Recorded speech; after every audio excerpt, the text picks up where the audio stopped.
Welcome to Neurotypicals Don't Juggle Chainsaws, the podcast that cuts through the rubbish to explore the world of neurodiversity.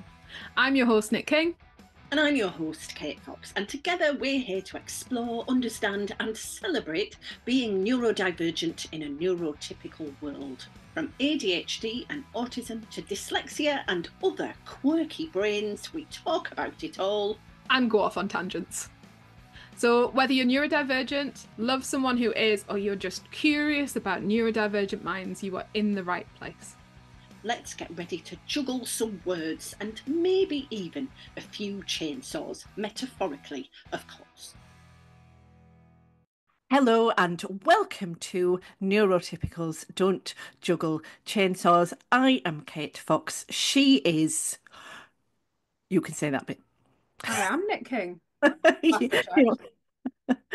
Well, yeah, same. I mean, identities can be fluid and change and amorphous, as we know. But for the next half hour, that's who we're going to be. And the title of this episode is Will You Be My Friend? And the title was prompted by the actual wording of a question that we got during our live audience podcast that we recorded recently. And the audience could ask us questions, and somebody simply asked, "Will you be my friend?" We basically both said no, really, didn't we? We said no. But actually, I think this an interesting way into friendship as a general topic, which I think we have looked at before, but is always worth returning to. And how do you develop relationships? Because many people apparently seem to do it organically, whereas for some of us, one of the best ways we can do it is sit in an audience, send a question that says, "Will you be my friend?" I appreciate the directness of this question. And I hope they didn't have too much rejection sensitivity. Well, exactly, because we both said not only kind of no, but no in front of everyone. We did soften it. Did we soften it a little bit? You softened it after being particularly harsh. But Oh, yes, really? I went with yes, but it wasn't even true. And there's a few. I mean, I can't remember what I said, but it might have been. And this is a bit of an ongoing issue for me. I have enough friends. That's exactly what you said. Is that what I said? Yeah, good. I'm consistent in that way. Yes, I do currently have. There are no friend vacancies available because I haven't got time for the ones I've got, to be honest. Never mind anymore. Flipping heck. On the other hand, I am actually very open to new connections, and I really, really love talking to people. And this can lead to, I don't know. At the moment, loads of people are basically doing an equivalent of saying, "Will you be my friend?" It's quite weird for a 49-year-old woman to have this. But let's, Nick, what was your? So you said yes and didn't mean it. I think, yeah, I think that what people think being my friend looks like is not what being my friend looks like. Being my friend looks like I have had dinner with two friends this week, and one of them has been overdue dinner with me for a good 6 months, and the other one's probably been overdue dinner with me for the best part of a year. Um, and that is the reality of being my friend. The reality of being my friend is that I work full time. I have two children. I have a lot of spoons to give out during the week. And however much there are people who are currently in my life and who I consider friends, who I deeply care for and deeply love, I do often think the actual lived experience of being my friend is possibly a little bit overrated. However lovely I am, I have such limited time, and I think, relationships need time. Ooh, yeah. Well, yes. Apparently they Apparently. do. Speaking as someone who has definitely offended past friends by being shocked at the realization that relationships need time. Um, but yeah, yes, no, they do, don't they? But that's interesting. You're kind of taking it from the perspective of your prospective friend, not you as you who might also then have a new friend. Do you see what I mean? But so there's Yeah. underneath your thing is actually I might let somebody down or I might not be what they hope or expect. Yeah, to an extent. And I think there is a level where preservation of spoons. There is a saying in my house that we are not a spoon charity. And that really does mean that, sometimes we really just have to keep the available energy that we have within our home and not give it out anywhere else because it's actually needed here. Yes. And I think for me, that's very much in operation. I'm definitely going through quite a big process of really recognizing where and how I need to conserve energy. And friendships is definitely one of those areas. But this is quite a complex and ongoing process, like very much. I definitely have talked about this before on here, I'm sure, but I can't remember in what context. So I'll say it again. Quite recently, I did get one of those very explicit "Will you be my friends?" From someone who'd been to one of my writing workshops. Um, but it came in the context of, can we go for a coffee? Oh, does this mean we are friends? And I was like, no, no. Coffee? Yes, I'll do coffee. Practice, not with anyone, but I will do coffee happily. This does not mean we are friends. Because they are a brilliantly direct and aware ADHD person, we actually had the conversation during the coffee of whether we were now friends, initiated by them, obviously. And I said, yes, yes. Although the sort of friends we are, just to clarify, is occasionally catching up with the coffee, and my ideal contact level probably about once every 3 months. And they were totally fine with that. This was all very clear. Now, I do have friends who I am in much more contact with, but my friend vacancy extends to that also in my own experience of the disappointed friends who think friends means every day, multiple times. No, no, no, no, I no. think I like that. I like that defining of boundaries. Yeah, yeah. Well, it honestly More felt like conversations like that. it was so, because actually they had that lovely, eager, and it is such a joyous thing, isn't it? It is actually really nice, and we've probably not acknowledged it because we were being a bit mean. It's really nice that someone will go, can I be your friend? Like, again, I missed that in one way. That's what happened at school. That's what happened in the playground. You would be quite explicit about these things, wouldn't you? And it kind of would be, oh, you've come round to my house for tea, and now we're friends, sort of thing. But then, ooh, the dark side of that is if you'd stated explicitly your friendship, you could fall out. Now I am not your friend. We are not friends. We have fallen out. Whoa. I mean, that was never me stating that. It would be a friend suddenly dramatically stating this. And I realised very early on, oh, that's a lot for me. I realised that about age 8, actually. And I, on the whole, have avoided those sort of intense entanglements ever since. I am not your friend and I'm not your fellow DJ. Is this a Or song? Is it's this a a, bit of a a young merry people's thing. reference? It was yeah, it's a 90s comedies reference. I thought you'd be there, you see. Oh, yeah. Yeah. Yeah. Now with all the, you see, friendships can be built on such things as well, shared references and shared connection points. Or you can just go find people in the theater and be like, "Do you want to be my friend?" See, Well, I got through the "Do you want to be my friend" barrier with you. you Wow. did because, but it was similarly direct. And yes, there is an irony that our friendship began actually in that very same Theatre. theatre, Yeah. but it actually began because your other friend emailed me and Recommended. basically asked if Recommended my friendship. but and actually this only worked because this is quite transactional of me, really. I had already identified in talking to you that you were someone who had a very similar approach to neurodiversity activism to me and perhaps there was something useful in the world we could do together. Like, hey, say a Like a podcast. podcast. Whereas, had it been actually, will you meet up with Nick for undefined periods of time to exchange undefined amounts of affection and care? I would have said Feelings. no. So there we are, really.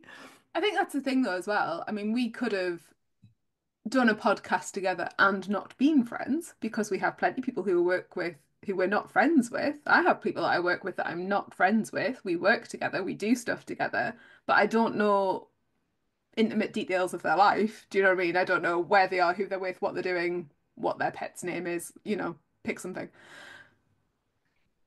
Yeah, well, and it's partly what this podcast, in the nature of it, it would all. I suppose it again. It actually it doesn't. Now I'm thinking of because I know a lot of radio partnerships where people are co-presenting radio shows together from my days as a radio newsreader, and not all of those pairings are friends. Some of them flipping hate each other, but some are friends.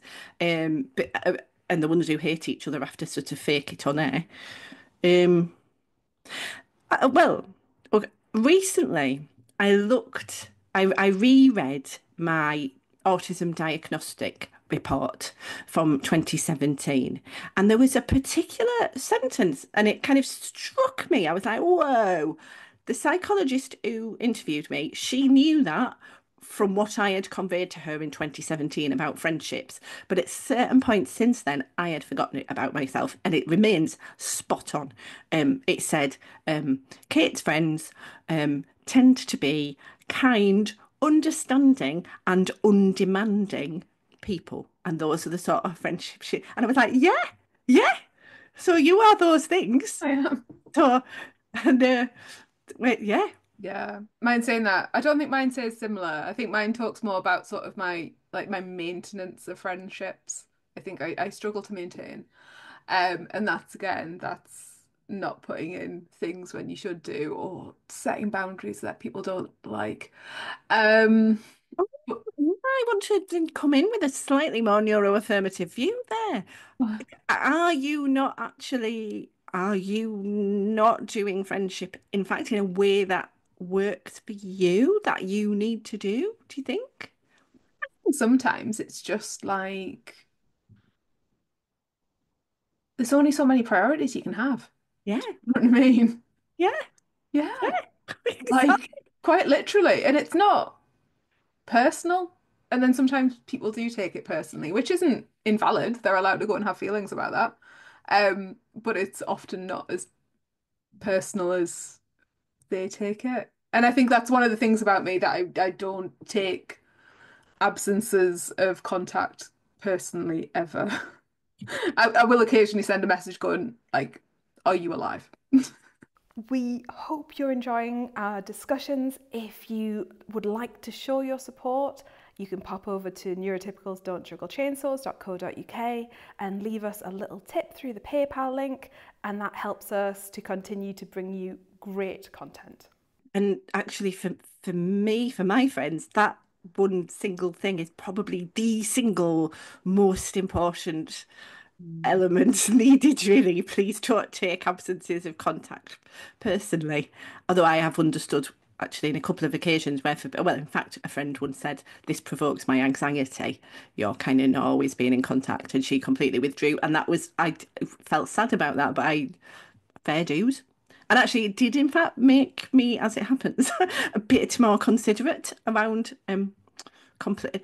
It's not that I would initiate contact more, but if someone had contacted me, I would reply sooner, even if only to say I'm Alive. alive. Yeah. Well, and maybe, oh, I'm in a quiet time, or I'm writing, or I'm not really like I'll do that a lot more now. Yeah. Yeah, I've not got enough spoons. Well, the other day, in fact, I think you suggested at quite short notice a podcast the day after.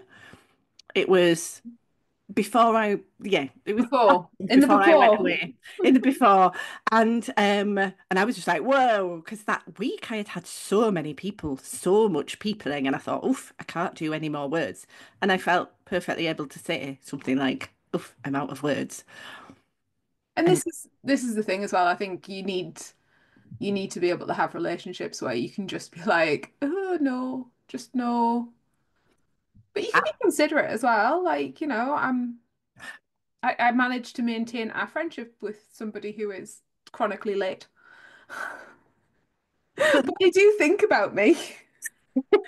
But that's, when you said like creates anxiety, I love her. But like that. and that's a classic ADHD autism thing, isn't it? Although you're ADHD as well. But the thing of, in fact, there was just this morning on the Facebook group that I am in, which is ADHD for smart ass women, uh, which I know, the Can't terrible. imagine why you're in there. I know. And somebody had said something like, "Oh, a lot of people will say they are ADHD affirming, but then when it comes to your time blindness, they are not." But that's that delicate balance, isn't it? Between it can really impact somebody else. And I think you've got to have a point where you have a level of alignment. I Yeah, can think, and this is quite a long time ago now, but I can think of somebody who was in my life who I really, really liked, but was so chronically late and couldn't meet me anywhere near even vaguely the middle that I just couldn't because it created so much upset and anxiety in me. And it obviously probably created anxiety in them because they were worried about, yeah, no, I just couldn't. I, And sometimes you've got to realize that, just because you're both neurodivergent doesn't mean that you are going to be well aligned I, as human beings to no. have a relationship. No, and there will be certainly strong points of intersection, but often, but then potentially even greater points of divergence than for people who perhaps fall into a bell curve of something approaching averageness. I mean, I have definitely, it is a little bit of an ongoing thing for me where so I'm the coffee thing. I'm really happy to be very open and very connected to someone over an hour or two of coffee to an extent where, because that's how I am and I have that a lot, it's not an unusual thing for me. But I will sometimes get the person on the other end saying, "This is quite unusual. Wow, I feel really heard and understood. I don't know many other neurodivergent people. Will you be my friend?" Essentially. And then that's almost a, oh yeah, that's a bit harder for me to be like, no. So in fact, quite recently I did say, oh, should I tell this story? I don't know. Should you? It's actually, I think on the whole, not. Not. So, Maybe we should just move on to Febreze. You were going to talk about Febreze, man. Has he got a different nickname? I've given him the nickname Febreze. yes, he is the Italian man that I recently met while I was away in Portugal. And his actual, well, sorry, we should anonymize him, really. I should think of another Italian name for him that is not Fabrizio, his name, which is why you've called him Fabrice, which is excellent. Let's think of another Italian name, even though he doesn't know my surname and will never hear this. How Um, about Fabio? Fabio, yes, There you go. there was a Fabio who was in the Chippendales, I remember many years ago in the 90s, I think, and then he used to be in More magazine a lot, um, oiled up. Anyway, so I so I get off a bus, I sit at an outside pavement cafe. I've just arrived in Portugal, sit down. This goes, "Oh, their fish is really fresh," from another table in what turns out to be an Italian accent. And I'm like, "Oh, okay. Oh, the fish is okay." So I look at the menu and then um, he kind of asks where I've come from, type of thing. And we fall into conversation and very quickly the conversation turns to quantum physics, the nature of existence, and poetry, including Samuel Beckett. Now, it gets there very quickly, in my opinion, because he is clearly undiagnosed ADHD. And there's that thing of course, we'll get there super quick. And he's saying how he struggles to keep friends and not many people like him. But he had been there on holiday for several months because he'd been through a breakup and he realised he needed to connect with more people, etc. And so it was a bit of a classic. oh, I'm talking to her, him, to me, being like, oh, at last I am being understood and known. Also, but then he's Italian. He probably can't help himself. Sorry, this is a probably racist stereotype. Then he says things that even I recognise as quite flirtatious, e.g., you have beautiful eyes. You must get that all told that all the time. And I went, yeah, all the time, because in England, people just flirt like that so overtly, especially with me. I think he did pick up the sarcasm. And then he said something like, I like you. And I, at that moment, temporarily did quite like Fabio. So I was like, I like you too, in an encouraging way. Oh, obviously, unfortunately, I don't encourage the flirtatious Italian man who's also feeling slightly more connected in his existential loneliness. Um, so we'd chat for a while, and yes, I do agree that maybe in the future I would go for a walk on the beach where he's staying. But I did say also I'd come to write and be quiet. So anyway, to cut a long story short, I did rebuff his initial advances around us going for a walk that day. But then he was WhatsApping, and I fortunately recognised his WhatsApping as simultaneously a bid for connection in a lonely world and also an attempt to have a shag, to be honest. I did actually recognise that, and I feel like that's progress in my life. Oh, and he did. So this has also happened in another recent Will You Be My Friend situation. He rang me unsolicitedly. I mean, A, he rang me at all. B, unsolicitedly. C, late at night. In fact, both him and the other person who is not going to be a will you be my friend person, they both did it about 9:30 in very different circumstances. That alone, that is no, we will never be friends. No, I cannot interact with you. No, you are a red flag walking, crossing all my boundaries. But again, I didn't used to know that. I know. What would your reaction be? Nick's face is like, oh, no. You're right, Shirley Valentine. Anyway, yes, no unsolicited phone calls. Almost ever. I need it to be an absolute emergency, or for you have randomly found yourself within 5 miles of my house or something, and you think that's a really good idea. Um, no. Hate No. phone. I genuinely hate phone calls. I know I have some people who really struggle with texting on multiple neurodivergent levels, and much prefer phone calls, but I really struggle with it. I don't mind if like FaceTime. I don't mind a video call. Quite happy with a video call. Um, but no. Sorry, Shirley Valentine. I'm mildly amused. Well done for recognizing that he was possibly diseased. Oh, also, oh, I shouldn't say this. Okay, I'll say it anyway. So he had, right, on every finger and his thumbs, a ring, like a big ring, and also he smelled of cigarettes. And so at a sensory level, I was like, that, oh no, that No. work. That's not going to be a thing. That could never be a thing. And it was very it was quite, yeah, I kind of went through a scenario. I suppose I visualized a possible scenario of a situation where, I mean, could you imagine? Like, oh, we'll now have a spontaneous encounter. Also, I'll just take, like, well, hopefully he takes all these rings off, but then that presumably takes about 10 minutes. And, oh, no. Oh, no. Anyway, No, no to Febreze. Sounds like you needed some Febreze. I exactly. He really, really, yes, he did. I should say to any of my 20 people that I'm actually in contact ongoingly with who are listening, that must mean like I want to be. Do you know what I mean? Because nowadays, if I'm not like, I'm not. And that again is another improvement in my life, I would say. Think, oh, I want to have, on one hand, I do want to have time for more. Like, I do want to have time for more. I think more seeing people and more coffee and more dinner. I'm just not, there is a level where I'm just not in that place in my life either.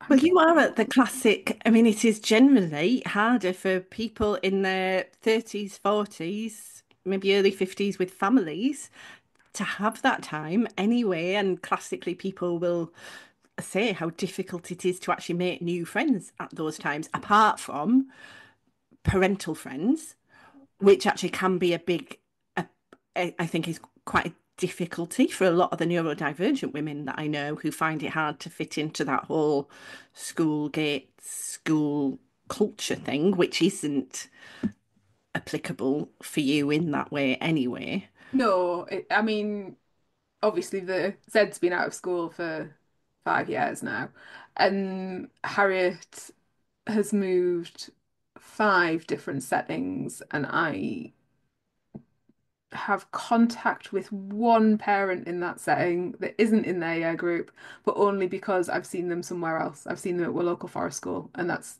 otherwise none. However, the previous setting was my local village school, and there were literally people as parents in those year groups who I had also went to school with in a sort of very local village for local people kind of way, which is good and bad all at the same time. So yeah, I don't want to sit here and be like, I don't want anyone out there to be your friend, because I think that's harsh. And then like maybe we wouldn't have found each other, and this is a beautiful thing. But at the same time, yeah, I still think it's overrated. I still think it is completely overrated being my friend. I think what people think it is and the reality of it is waiting 6 months for dinner. Or somebody else who was also at the live recording hasn't we should in theory cross paths several times a week, and we haven't recently, and she about a fortnight before the live recording blocked my car into a car park to make sure I could hug her. There you go. There's the reality. Perhaps that's what needs to be in the list of your friend's characteristics then, sort of persistent in the Persistent. face of doing it. Yeah. See, I love at the moment where I live, I have this little group of kind of loose friends on WhatsApp who I don't fit. It fits absolutely the definition of kind, understanding, and undemanding because someone might go, "Oh, are you free for a coffee tomorrow morning?" And it's like a coffee 2 minutes up the road and it's a catch up.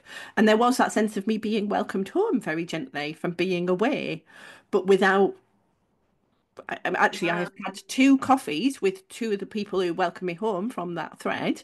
And again, because I knew it was going to be undemanding and easy to arrange. And yeah, my life circumstances are far more conducive to that than yours are as a sort of single child-free woman. But that's why I get into more of these situations, don't I? Where it's the Yeah. will you be my friend? Oh, That's but I think if anyone gets to, honestly, if someone gets to spend any time with you, they're lucky and should oh. appreciate what you are able to give without wanting more. Kind, undemanding, understanding. Generally a good review on whatever the friendship version of TripAdvisor is. Exactly, exactly. Although if it was on a dating site, it would immediately give off. It's the equivalent of those blokes who go, no drama, no conflict. You just have to like fit into my life. And I do think, yeah, that literally that for a friend, but it is a bit of a red flag if someone says that for a relationship because it implies that they don't want any conflict or drama. Actually, that just sounds good, doesn't it? That sounds a brilliant idea. That's how it should be. Anyway, okay. We have, I think, concluded that the answer to will you be my friend for Nick is not at the moment. I'm kind of too busy. Give me another 2 decades, but I would sort of like to be. And my answer is no, my dance card is full unless you're up for quite a distanced connection by occasional message once every 3 months, or it would be okay if Claude the AI replied to you instead of me. Do actually have a friendship like that, but that's a whole other story. Enjoy your friends, keep them close or as far away as you need them to be. Thanks for tuning in to Neurotypicals Don't Juggle Chainsaws. We're so glad you joined us today to explore the fascinating world of neurodivergence with your hosts, me, Nick King. And me, Kate Fox. If our conversation sparked a thought, a question, or even a smile, don't keep it to yourself. Drop us a line at hello@neurotypicals.don't-juggle-chainsaws.co.uk or visit our website, neurotypicals.don't-juggle-chainsaws.co.uk, to write in. We'd love to hear from you. If you enjoyed today's episode, consider leaving us a 5-star review on your favourite podcast platform. Until next time, keep embracing the unique ways you juggle the chainsaws of life.